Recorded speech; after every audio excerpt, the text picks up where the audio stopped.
Video చూస్తున్న మీకు నా నమస్కారాలు. ఇట్లో మీ తమ్మినేని రవికుమార్. ఈ మధ్య విడుదలైన ఏపీ టెట్ 2024 సంబంధించి వివానా పబ్లికేషన్ ఆధ్వర్యంలో విడుదలైన చైల్డ్ డెవలప్మెంట్ అండ్ పెడగా సంబంధించి 3000 బిడ్ బ్యాంక్ అనేది ప్రస్తుతం మార్కెట్లో మంచి ఆదరణ పొందింది. దీనికి మొదటగా విద్యార్థులకు నేను హృదయపూర్వక నమస్కారాలు చెప్తున్నాను. My heartly thank you. మనం ఇక్కడ తీసుకుంటే మనకి నేను రచించిన పుస్తకంలో ప్రాక్టీస్ సంబంధించి మొత్తం 30 ప్రాక్టీస్ సంబంధించి మనకి బిట్స్ ఉన్నాయి. ఈ 30 ప్రాక్టీస్ సంబంధించి ప్రతి ప్రాక్టీస్ పేపర్లను కొన్ని బిట్స్ను మీకు ఎక్స్ప్లెయిన్ చేద్దామనే ఉద్దేశంతో ఈ వీడియో తీయడం జరిగింది. దీనికి సంబంధించి ఆ పబ్లికేషన్ పుస్తకం నుంచే మనం ఫామ్ చేస్తున్నాం. దాంట్లో ఫస్ట్ క్వశ్చన్ చూద్దాం, ఓకేనా? చూడండి, తల్లికి వందనం పథకానికి సంబంధించి సంబంధించి సరైన వాక్యం ఏదని చెప్తున్నాను. సేమ్ నేను రాసిన పుస్తకం సంబంధించి క్వశ్చన్ దాంట్లోనే అడుగుతున్నాను, వేరే క్వశ్చన్ ఫామ్ చేయలేదు, ఓకేనా? ప్రాక్టీస్ టెస్ట్ 1లో ఫస్ట్ క్వశ్చన్ అది. తల్లికి వందనం అంశంలో ఈ క్రింది వాటిలో సరైన అంశం ఏది? సరైన వాక్యాన్ని మీరు చూస్ చేసుకుని చెప్తున్నాం, ఓకే? ఏ ఇక్కడ తీసుకుంటే ఏడాదికి 15,000 రూపాయలు విద్యార్థి తల్లికి జమ అవుతుంది. Second, BPL below poverty level కుటుంబంలో 1వ తరగతి నుంచి 12వ తరగతి వరకు ఈ పథకం వర్తిస్తుంది.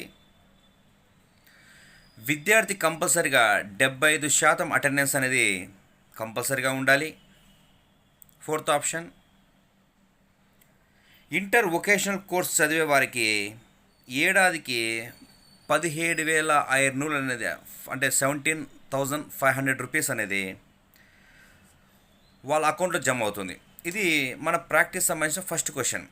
దీనికి ఆప్షన్స్ చూడండి. ఈ కింది వాటిలో అమ్మ ఒడి మన ప్రీవియస్ కాదు, ఇప్పుడు ప్రస్తుతం సంబంధించి తల్లికి వందనం లేదా అమ్మకు వందనం సంబంధించిన పథకం సంబంధించి మనకి ఏ తీసుకుంటే A statement, B statement, C statement, D statement 3 కరెక్టే అని చెప్తున్నాయి, ఓకే?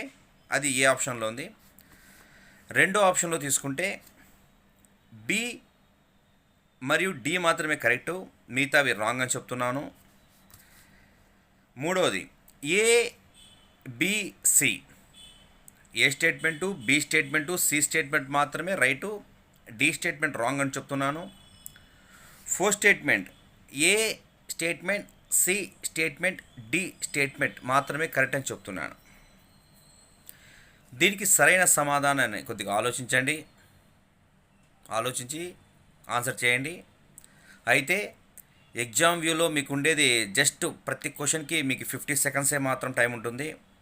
50 సెకండ్స్ లోపల మీరు ఆన్సర్ చేయాల్సి వస్తుంది. ఎందుకంటే కంప్యూటర్ బేస్డ్ అసెస్మెంట్ కాబట్టి కాలం చాలా వేగంగా వెళ్తూ ఉంటుంది. కాబట్టి 1 మినిట్ అయినా కూడా మనం 50 సెకండ్స్లో మ్యాక్సిమం ఒక బిట్ని కంప్లీట్ చేయాల్సి వస్తుంది, ఓకేనా?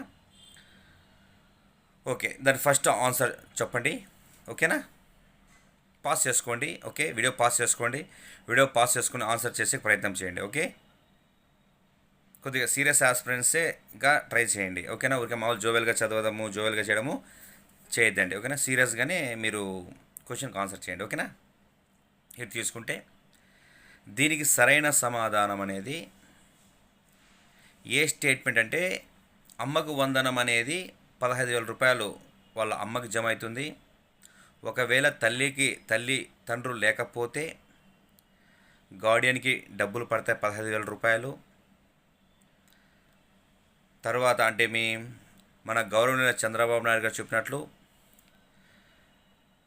ప్రతి పిల్లవానికి 15,000 రూపాయలు జమ అవుతుంది. ప్రైవేట్ స్కూల్ అయినా సరే, గవర్నమెంట్ స్కూల్ అయినా సరే. అది కొద్దిగా ఇంపార్టెంట్ పథకం. ఈ యొక్క ఏపీ టెట్కు సంబంధించి ఇంపార్టెంట్ క్వశ్చన్ అది.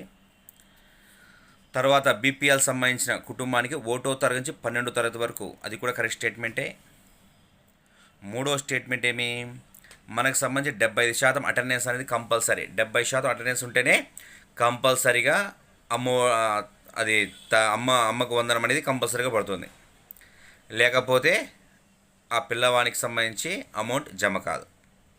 తర్వాత ఒకేషనల్ సంబంధించి 17,500 అనేది అది రాంగ్, అది కరెక్ట్ కాదు. కాబట్టి ఏ స్టేట్మెంట్ కరెక్టే, బి స్టేట్మెంట్ కరెక్టే, సి స్టేట్మెంట్ కరెక్టే, డి స్టేట్మెంట్ అనేది కరెక్ట్ కాదు. ఓకేనా. అమ్మకు వందనం అనేది చాలా ఇంపార్టెంట్ కాన్సెప్ట్. ముందు మన గౌరవనీయ మాజీ ముఖ్యమంత్రి జగన్మోహన్ రెడ్డి గారు విడుదల చేసిన పథకం అమ్మఒడి. అమ్మఒడిని దీన్ని మరింత మోడిఫికేషన్ చేసి మరింతగా పేద వ్యక్తులకి ఇంకా బాగా అందించాలి, చదువును బాగా అందించాలి, తల్లిదండ్రులు బాధపడకూడదు చదువు విషయంతో మన విద్యాశాఖ మంత్రి అయిన గౌరవనీయ నారా లోకేష్ గారు మరియు ప్రముఖ విద్యావేత్తలు దీన్ని బాగా ఇంట్రడ్యూస్ చేసి రన్ చేయడం జరిగింది. ఓకేనా. ఇది ఫస్ట్ క్వశ్చన్. రెండో క్వశ్చన్ చూడండి. ఓకే, నా బుక్లో సంబంధించిన క్వశ్చన్ చెప్తున్నాను, దాన్ని కొద్దిగా ఎక్స్ప్లెయిన్ చేస్తున్నాను. ఓకేనా. రెండో క్వశ్చన్ ఇది చూడండి. ప్రధానమంత్రి పోషణ్ పేరిట జనరల్గా అయితే క్వశ్చన్ చూడండి. ప్రధానమంత్రి పోషణ్ పేరిట పేరు మార్చబడిన మధ్యాహ్న భోజన పథకం 2020-21 నుండి ఎప్పటి వరకు కొనసాగుతుందని ఒక స్టేట్మెంట్. దానికి ఆప్షన్స్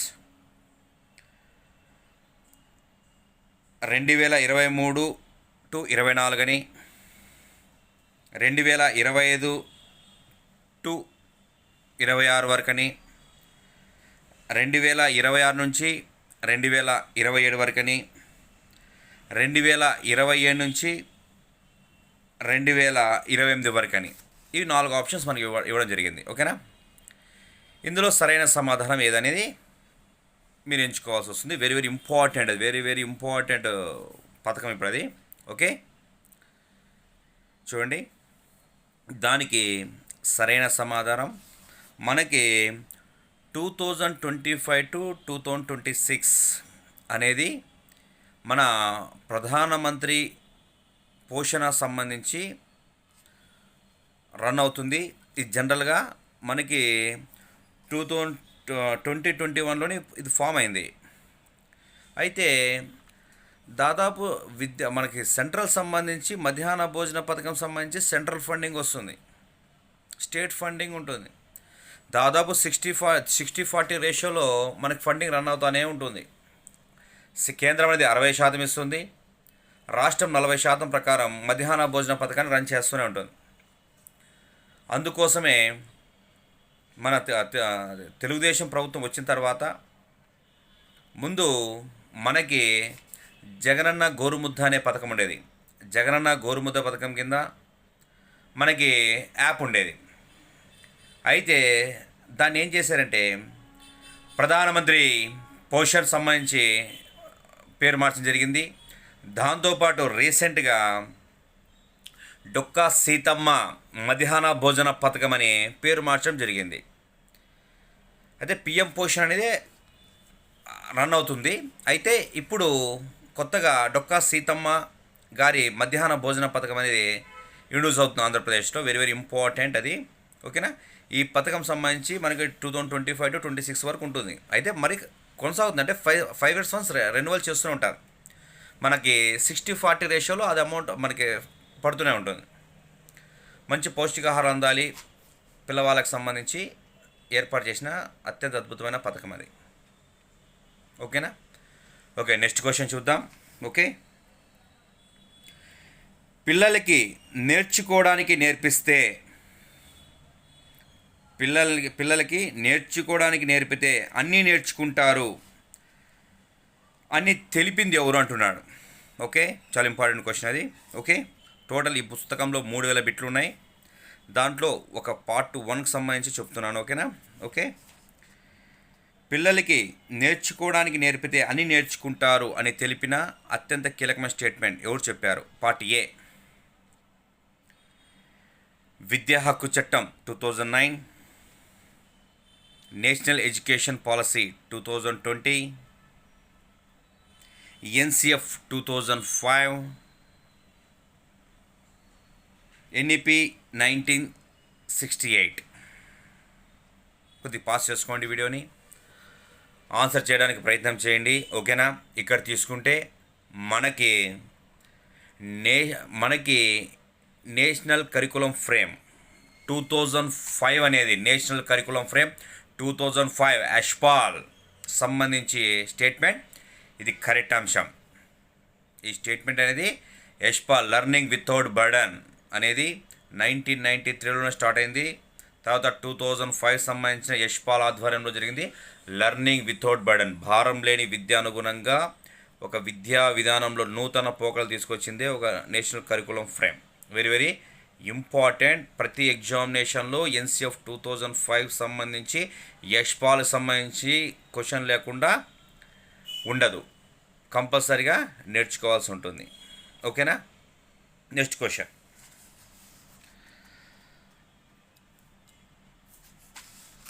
ఈ క్రింది వాటిలో అసత్య వాక్యం ఏదంటున్నాడు. ఈ క్రింది వాటిలో అసత్యమైన వాక్యం అంటే ఒక రాంగ్ స్టేట్మెంట్ ఏదంటున్నాడు. ఈ కింద రాంగ్ స్టేట్మెంట్ ఏదనే విషయం సంబంధించి మనకి చెప్తున్న రాంగ్ స్టేట్మెంట్ చూద్దాం. ఓకేనా? 1, అభ్యసనం అనేది స్థిరమైనది అంటున్నాడు. దీంట్లో రాంగ్ స్టేట్మెంట్ మీరు చెప్పాలి. ఓకే, అభ్యసనం స్థిరమైనది ఫస్ట్ స్టేట్మెంట్. సెకండ్ స్టేట్మెంట్, అభ్యసనం వ్యక్తులలో మాత్రమే జరుగుతుంది. అభ్యసనం అనేది వ్యక్తులలో మాత్రమే జరుగుతుంది, అంటే మనుషుల్లో మాత్రం జరుగుతుంది అని సెకండ్ స్టేట్మెంట్ చెప్తున్నాడు. థర్డ్ స్టేట్మెంట్, అభ్యాసం అనేది ఒక ఫలితము. ఓకే. ఫోర్త్ ఆప్షన్, అభ్యసనం అనేది పరిపక్వత పేర్కొంటారు. అభ్యసనం పరిపక్వత పేర్కొంటారు అనే అంశం 4 ఇచ్చాం, 4 స్టేట్మెంట్ ఇచ్చాం. దీంట్లో రాంగ్ స్టేట్మెంట్ చెప్పాలి. 4లో రాంగ్ స్టేట్మెంట్స్ అనేవి ఉంటాయి. చూద్దాం. ఈ ఆప్షన్ ఏమి? A statement, B statement, D statement. 3 statement wrong అండి. సి స్టేట్మెంట్ అనేది రైటు అని ఇక్కడ ఈ ఆప్షన్లో ఉంది. Okay, B options. బి చూద్దాం. B statement, C statement, D statement correct, మిగతావి కాదని చెప్తున్నారు. ఇక్కడ తీసుకుంటే మూడోది సి స్టేట్మెంటు, డి స్టేట్మెంట్ మాత్రమే అసత్యం అండి, మిగతావని కరెక్ట్ అంటున్నాడు. ఓకే. ఫోర్త్ది, సార్ 4 స్టేట్మెంట్లు కూడా రాంగ్గానే ఉన్నాయి అని చెప్తున్నాము. ఇక్కడ మనకి 4 ఇచ్చాం. ఓకేనా? ఈ 4 ఆప్షన్లు ఏబిసిడి మొత్తం ఇచ్చాం. అభ్యాసం సంబంధించి మనకి దీంట్లో రాంగ్ స్టేట్మెంట్ ఏది అంటున్నాడు. ఓకేనా? పాస్ చేసుకోండి, ఆన్సర్ చేసే ప్రయత్నం చేయండి, లేదా రాసుకోండి. ఓకే, ఇబ్బంది లేదు. మ్యాక్సిమం ఇమేజ్ అనేది పెడతాను కంపల్సరీగా. ఓకేనా? ఇమేజ్ ఒకసారి చూడండి, మీకు ఐడియా వస్తుంది. ఓకే, ఇక్కడ తీసుకుంటే మనకి దీనికి సరైన సమాధానం అనేది 4 అంశాలు కూడా అసత్యమే. Wrong statement 4 wrong statements. ఎందుకంటున్నా అంటే ఇక్కడ తీసుకుంటే మనకి విషయంలో అభ్యసనం ఎప్పుడూ కూడా అభ్యసనం స్థిరమైనది అంటున్నాడు. బట్ అభ్యసనం ఎప్పుడూ కూడా స్థిరంగా ఉండదు. అభ్యసనం గతిశీలంగానే ఉంటుంది. బాగా గుర్తుపెట్టుకోండి. ఏ సైకాలజీలో ఏ అంశం కూడా స్థిరంగా ఉండదు. బాగా గుర్తుపెట్టుకోండి, వెరీ వెరీ ఇంపార్టెంట్. అభ్యసనమే కాదు, ప్రజ్ఞ కూడా స్థిరంగా ఉండదు. మూర్తిమత్వం స్థిరంగా ఉండదు. సహజ సామర్థ్యాలు స్థిరంగా ఉండవు. వైఖరులు స్థిరంగా ఉండవు.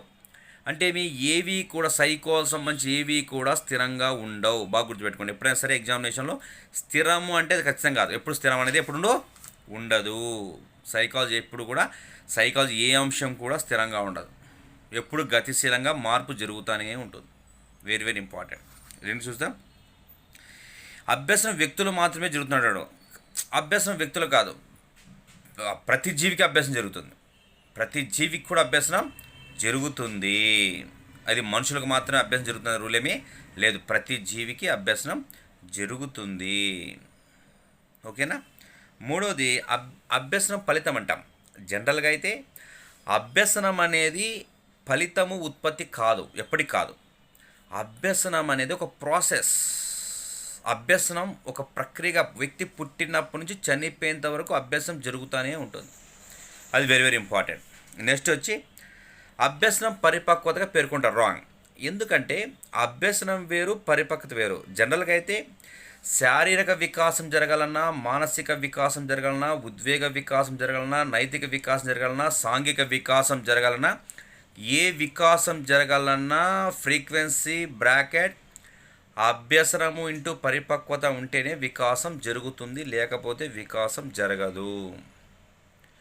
ఎప్పుడూ కూడా అభ్యసనం అనేది పరిపక్వత మీద ఆధారపడుతుంది, కానీ పరిపక్వత ఎప్పుడూ కూడా అభ్యసనం మీద ఆధారపడదు. ఒక జెనెటికల్ ప్రకారమే పరిపక్వత జరుగుతూనే ఉంటుంది. అంటే అంటే వ్యక్తి జీవితంలో ఒక స్టెప్ బై స్టెప్ ప్రకారమే పరిపక్వత జరుగుతుంది అనేది వెరీ వెరీ ఇంపార్టెంట్. అయితే దీనికి సంబంధించి ఇంకా మన క్లాస్లో సంబంధించి ఎలాబరేట్గా ఉంటుంది. బట్ అయితే ఇక్కడ మీకు క్వశ్చన్ సంబంధించి కొద్దిగా ఎక్స్ప్లెనేషన్ ఇవ్వడం జరుగుతుంది. ఓకేనా. నెక్స్ట్ క్వశ్చన్ చూద్దాం. ఐసీటీకి సంబంధించిన క్వశ్చన్, ఇన్ఫర్మేషన్ కమ్యూనికేషన్ టెక్నాలజీ సంబంధించిన క్వశ్చన్. ఓకే. కొద్దిగా సెల్ఫీ ఓరియంటెడ్ తీస్తున్నాను కాబట్టి కొద్దిగా షేక్ వస్తుంది. ఓకేనా. బట్ మనకి కంటెంట్ అనేది ముఖ్యంగా వినండి. ఓకే. కంటెంట్ అనేది వెరీ వెరీ ఇంపార్టెంట్. కంటెంటే ముఖ్యం మనకి. ఓకే. తీసుకుంటే మ్యాక్, ఎంఏసి, మ్యాక్ అనేది ఏది అనేది ఒక సింపుల్ క్వశ్చన్. ఎంఏసి అనేది ఏంది అంటున్నారు. 1, ఒక అప్లికేషన్ అండి అని చెప్తున్నాము. సెకండ్, ఒక ఆపరేటింగ్ సిస్టమ్ అంటున్నాను. థర్డ్ వన్, ఒక ఇంటర్నెట్ సంబంధించిన బ్రౌజర్ అంటున్నాను. ఫోర్త్ వన్, ఒక వైరస్ అంటున్నాను. మ్యాక్ అనేది ఏంది అనేది ఒక ఇంపార్టెంట్ క్వశ్చన్.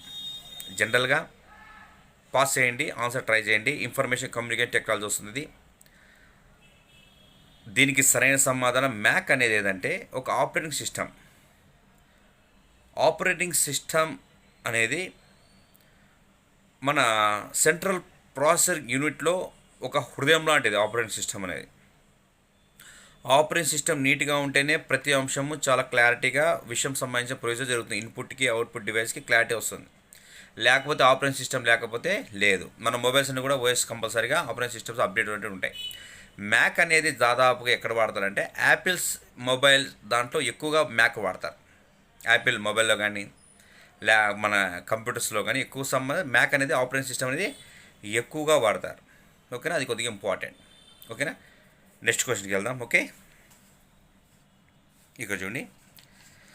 తెలుగుదేశం ప్రభుత్వం 2024లో మహిళలకు ఉన్నత విద్య, నైపుణ్యాభివృద్ధి, సామర్థ్యాలు పెంపొందించేందుకు ప్రారంభించిన పథకం ఏది అంటున్నారు. Okay. Option A wings to dream, Ambedkar overseas Vidyonnati. Okay. Third option women empowerment scheme. Fourth one Deeksha plan. Okay. ఏం లేదు, లైటింగ్ కొద్దిగా డౌన్ కావడం వల్ల అది కొద్దిగా కనపడడం కొద్దిగా ఇబ్బందికరంగా ఉంది. అందుకే క్వశ్చన్ చదవడం కొద్దిగా ఆలస్యం అవుతుంది. లైటింగ్ కొద్దిగా డౌన్ కావడం వల్ల అది కొద్దిగా కనపడకపోవడం వల్ల ఇబ్బంది వస్తుంది. ఓకే. ఇక్కడ తీసుకుంటే మనకి 2024లో తెలుగుదేశం ప్రభుత్వం వచ్చిన తర్వాత ఆ యొక్క మహిళలకు సంబంధించి విద్యాభివృద్ధి కోసం ఏం తీసుకునేది ఇంపార్టెంట్. దానికి సరైన సమాధానం వెరీ వెరీ ఇంపార్టెంట్. మనకి వింగ్స్ టు డ్రీమ్స్ అనేది very very important. Wings to dreams అనేది మహిళలకు సంబంధించి నైపుణ్యాభివృద్ధి కోసం ఏర్పాటు చేసిన పథకం. కాస్త సైకాలజీ ఎక్కువ పథకాలు వస్తున్నాయి సార్ అంటే దాదాపుగా మనకి ఏపీ టెట్లో సిలబస్లో మనకి లాస్ట్లో ఏపీకి సంబంధించి పథకాలు ఇంట్రొడ్యూస్ చేశారు. అవి కూడా చాలా అదే చైల్డ్ డెవలప్మెంట్ పెడగాజీలో పథకాలు కూడా ఉన్నాయి. వాటిని కూడా కొద్దిగా అవగాహన చేసుకోవాల్సి వస్తుంది. ఓకేనా. బడి పిలుస్తోంది, ఓకేనా. మంచి ప్రోగ్రామ్ అది, బడి పిలుస్తుంది అనేది తెలుగుదేశం వచ్చిన తర్వాత ఫస్ట్ విద్యా వ్యవస్థలో స్టార్ట్ చేసిన పథకం అది. బడి పిలుస్తుంది అంటే బడికి సంబంధించి ఎన్రోల్మెంట్ రేషియో బాగా పెరగాలనే ఉద్దేశంతో ఏర్పాటు చేసిన ఒక పథకం. ఓకేనా, అది వెరీ ఇంపార్టెంట్. తర్వాత మన అది ఈ పథకాలకు సంబంధించి కొద్దిగా బాగా చూసుకోండి. ఇప్పుడున్న విధానంలో చాలామంది పథకాలు మార్చారు, పేరు మార్చారు. ఆ పేరుకు సంబంధించిన అంశాలు కూడా చాలా నేర్చుకోండి. ఓకేనా. శిక్షా సప్తాహ్ అని ఒక కార్యక్రమం ఏర్పాటు చేశారు. శిక్షా సప్తాహ్ అనే ఒక కార్యక్రమం. శిక్షా సప్తాహ్ అనే కార్యక్రమం వారం రోజుల పాటు జరిగింది. ఎందుకోసం జరిగిందంటే ఇది ఎన్ఈపి 2020 వచ్చి 4 years కంప్లీటెడ్ సందర్భంలో దీన్ని ఏర్పాటు చేశారు. శిక్షా సప్తాహ్ అనే ప్రోగ్రాం సెంట్రల్ ప్రోగ్రాం మన ఏపీలో బాగా స్టార్ట్ అయింది. ఈ ప్రోగ్రాం కూడా బాగా గుర్తుపెట్టుకోండి. ఎందుకోసం అంటే ఎన్ఈపి 2020 వచ్చి 4 years అనే ఉద్దేశంతో ప్రతి పాఠశాలలో ఏర్పాటు చేసిన ఒక కార్యక్రమం. ప్రతిరోజు ఒక కార్యక్రమాన్ని ఇంట్రడ్యూస్ చేశారు. 7 రోజులు 7 కార్యక్రమాలు ఇంట్రడ్యూస్ చేశారు. ఓకేనా, అది ఇంపార్టెంట్. ఓకే, నెక్స్ట్ క్వశ్చన్కి వెళ్దాం.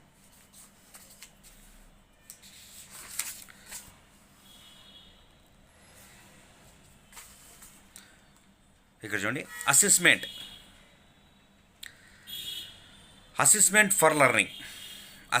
ఫర్ లెర్నింగ్ సంబంధించి సరికాని అంశం ఏది చూడమంటున్నాను. అసెస్మెంట్ ఫర్ లెర్నింగ్ సంబంధించి సరికాని అంశం ఏది? ఓకే, తీసుకుంటే ఫస్ట్ ఆప్షన్ ఏముంది? అభ్యసించడం ఎలాగో విద్యార్థులకు తెలుపుతుంది. అంటే మేము రాంగ్ స్టేట్మెంట్ చెప్పాలి దీంట్లో. ఓకే, సరికాంది మనం చూడాలి, సూచించేసుకోవాలి. ఓకే, అభ్యసనం మదింపు చేయడమే దీని లక్ష్యం. ఓకే, విద్యార్థుల ఫీడ్బ్యాక్ చాలా ఎక్కువగా ఉంటుంది. ఓకే, ఇది వాస్తవిక దశ, సవరణాత్మక దశ అంటాం. దీంట్లో ఈ 4 స్టేట్మెంట్లో ఒకటి మాత్రం రాంగ్ ఉంది. ఆ రాంగ్ అనేది తెలుసా? అసెస్మెంట్ ఫర్ లెర్నింగ్ అనేది ప్రతి ఎగ్జామినేషన్లో ఖచ్చితంగా అడిగే క్వశ్చన్. ప్రతిసారి క్వశ్చన్ అడుగుతారు. ఎందుకంటే అసెస్మెంట్ ఆజ్ లెర్నింగ్ గురించి, అసెస్మెంట్ ఫర్ లెర్నింగ్ గురించి, అసెస్మెంట్ ఆఫ్ లెర్నింగ్ గురించి ఖచ్చితంగా ప్రతి ఎగ్జామినేషన్లో ఖచ్చితంగా క్వశ్చన్ అడుగుతారు. వీటిని బాగా అవగాహన చేసుకొని వెళ్ళండి. ఓకేనా. జనరల్గా ఏపీ టెట్ సంబంధించి మెటీరియల్ రిలీజ్ చేయాల్సింది, బట్ సమయం అనేది లేకపోవడం వల్ల బిడ్ బ్యాంక్ విడుదల చేయడం జరిగింది మొదటగా. తర్వాత ఏపీ డిఎస్సికి సంబంధించి మంచి మెటీరియల్తో బుక్ రిలీజ్ అవుతుంది. అయితే మనకి స్కూల్ అసిస్టెంట్ వాళ్ళకి 3 చాప్టర్లు ఉంటాయి. అంటే జనరల్గా 3 చాప్టర్స్ ఉంటాయి సైకాలజీల విషయం అయితే. అంటే మీ అభ్యసనము, వైయక్తిక భేదాలు, మనకి మూర్తిమత్వం, ఈ 3 చాప్టర్స్ మాత్రం అసిస్టెంట్స్కి ఉంటాయి. హెచ్జిటి విషయంకి వస్తే గ్రోత్ అండ్ డెవలప్, పెరుగుదల వికాసం ఉంటుంది, సేమ్ అభ్యసనం ఉంటుంది, వైయక్తిక భేదాలు ఉంటాయి, మూర్తిమత్వం ఉంటుంది. అయితే దీంతో పాటు నేర్చుకోవాల్సిన విషయం అంటే ఇంక్లూజివ్ ఎడ్యుకేషన్ కూడా ఇస్తారు. ఒకసారి ఇంక్లూజివ్ ఎడ్యుకేషన్ కూడా ఉంటుంది. పెడగాజీ పర్స్పెక్టివ్ ఎడ్యుకేషన్ స్పెసిఫిక్ చేస్తారు. పర్స్పెక్టివ్ ఎడ్యుకేషన్ అనేది సేమ్ మన ఎన్ఈపి 2020 జనరల్ కామన్గా ఉంటాయి, బట్ అవి వేరుగా ఉంటాయి. అయితే అసిస్టెంట్కి మనకి 5 మార్క్స్ ఇస్తారు. అంటే 10 బిట్స్ మాత్రం ఉంటాయి అంతే. 3 చాప్టర్స్ 5 మార్క్స్ ఈచ్ సంబంధించి హాఫ్ మార్క్ ఉంటుంది, 10 బిట్స్ వస్తాయి. అదే హెచ్జిటి పర్పస్ అయితే 8 మార్క్స్ అంటే 16 బిట్లు ఒక సైకాలజీ వస్తాయి. అంటే 4 చాప్టర్స్ వస్తాయి. కాబట్టి కొద్దిగా లర్నింగ్ అనే చాప్టర్ కొద్దిగా ఇంపార్టెంట్ చాప్టర్, కొద్దిగా బాగా చదవండి. ఓకేనా. లర్నింగ్ చాప్టర్ కొద్దిగా ఇంపార్టెంట్ చాప్టర్. ఓకే, ముందు వీడియోలో కూడా నేను చెప్పాను. ఓకే, ఇటు తీసుకుంటే మనకి దీనికి సరైన చూసుకుని బాగా గుర్తుపెట్టుకోండి. ఇది దీంట్లో సరికాని అంశం ఏమంటే ఒకటే, ఏది? అభ్యసనాన్ని మదింపు చేయడమే దీని లక్ష్యం అన్నారు కదా. అభ్యసనం మదింపు చేయడం దీని లక్ష్యం కాదు. అభ్యసనాన్ని వృద్ధి చేయడమే దీని ప్రధాన లక్ష్యం. అసెస్మెంట్ ఫర్ లెర్నింగ్, మనం అసెస్మెంట్ ఫర్ లెర్నింగ్ కోసమే పాఠాలు చెప్తాం. అభ్యసనాన్ని మదింపు చేయడం అనేది అసెస్మెంట్ ఆఫ్ లెర్నింగ్లో ఉంటుంది. అసెస్మెంట్ ఆఫ్ లెర్నింగ్లో ఉంటుంది. కాబట్టి మిగతా స్టేట్మెంట్స్ కరెక్టే, అయితే మదింపు చేయడం అనేది కరెక్ట్ స్టేట్మెంట్ కాదు. ఓకేనా. నెక్స్ట్ క్వశ్చన్ చూద్దాం.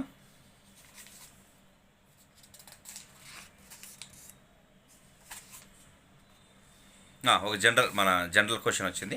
ఓకే, దీనికి మ్యాక్సిమం ఆన్సర్ చేయగలనుకుంటున్నాను. ప్రస్తుతం జాతీయ బాల హక్కుల కమిషన్ ఎవరు? ప్రస్తుత జాతీయ బాల హక్కుల కమిషన్ చైర్మన్ ఎవరు? ఓకే, ఫస్ట్ ఈ ఆప్షన్ ప్రియాంక కనూర్గా, బి అప్పారావు, 3 శాంతసింహ, 4 రమేష్ పొక్రాయ్. నలుగురు ఉన్నారు. ఓకే, ఇక్కడ తీసుకుంటే మనకి కరెక్ట్ ఆన్సర్ చూసుకోండి. మ్యాక్సిమం కరెంట్ అఫైర్స్ ఓరియంటెడ్గా మీకు ఈజీగానే ఉంటుంది ఆన్సర్ అది. ఓకే, దీనికి సరైన సమాధానం ఏ అనేది కరెక్ట్ ఆన్సర్. ప్రియాంక్ కన్హూర్గా అనేది పర్సను. మిగతా వాళ్ళ గురించి కూడా మనం కొద్దిగా అవగాహన చూసుకుందాం. ఓకేనా. శాంతా సింహ అనేది ఒక ఇంపార్టెంట్ పర్సన్. శాంతా సింహ అనేది ఎవరు తెలుసా? మన మొట్టమొదటి బాల హక్కుల కమిషనర్. ఓకేనా. రమేష్ పొక్రాయ్ ఈ పర్సన్ మీకు బాగా ఫెమిలియర్ పర్సనే. ఎక్కడంటే ఎన్ఈపి 2020 కస్తూర్ రంగన్ మొత్తం 484 పేజెస్తో ఒక ఆ యొక్క రీసెర్చ్ సంబంధించిన పుస్తకాన్ని విద్యాశాఖ మంత్రి అయిన అప్పటి విద్యాశాఖ మంత్రి ఇతను మన ఎవరు రమేష్ పొక్రాయ్ అతనికి ఇవ్వడం జరిగింది. అతని మొత్తం సంబంధించి నరేంద్ర మోడీ గారితోనూ తర్వాత సంబంధించి విద్యా విధానం సంబంధించి వేత్తలతోనూ మొత్తం దానికి సంబంధించి చేశారు. ప్రస్తుతం వచ్చి ధర్మేంద్ర ప్రధాన్ అనే వ్యక్తి మన కేంద్ర విద్యాశాఖ మంత్రిగా ప్రస్తుతం విధులు నిర్వహిస్తున్నారు 2024. ఓకే, ప్రభుత్వం ఫామ్ అయిన తర్వాత కూడా ముందు అతనే ఉన్నాయి, ఇప్పుడు కూడా అతనే ఫామ్ అవుతున్నాడు. వెరీ వెరీ ఇంపార్టెంట్ పర్సన్ అతను. ఓకేనా. ఓకే, నెక్స్ట్ క్వశ్చన్కి వెళ్దాం. ఓకే,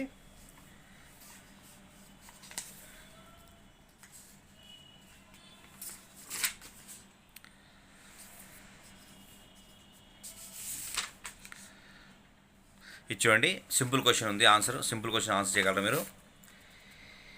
ఈ క్రింది వాటిని జతపరచండి. 1 father of the child psychology అని ఎవరిని వ్యవహరిస్తున్నాం?